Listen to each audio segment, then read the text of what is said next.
Okay, tonight we have more stubborn tape on a golf club that is not easy to get off if you don't have a butane torch or a scraper tool or anything like that. So a viewer suggested eucalyptus oil. So I picked some up on Amazon for like $8, I think. And we're going to give that a shot tonight. This would probably get pretty expensive if I was doing a ton of grips at a time to dump eucalyptus oil on stubborn tape. Obviously, getting a torch, doing it that way works really well.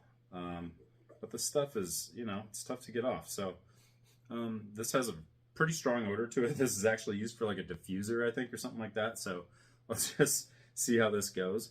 I do have a brush here that could help me, but let's just pour this on there and see what happens. Let that kind of sit for a little bit. I don't know.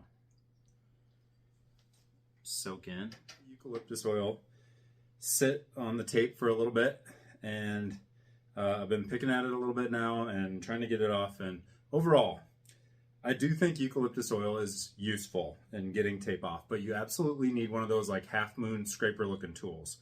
The eucalyptus oil is getting underneath the tape, as would probably some other different types of oil too, and helping break up the tape, I would say.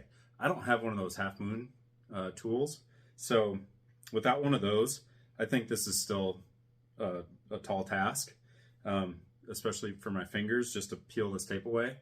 The other thing is the eucalyptus oil has made this extremely sticky, right? So my fingers are now like covered in eucalyptus oil. I smell great, like it smells really good down here in my basement.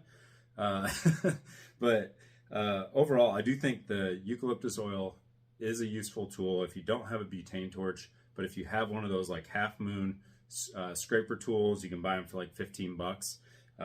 Put some eucalyptus oil on there. I'd probably do like maybe a quarter eucalyptus oil and 3/4 water and just dump it onto the tape and then scrape with the tool. I bet it would come right off.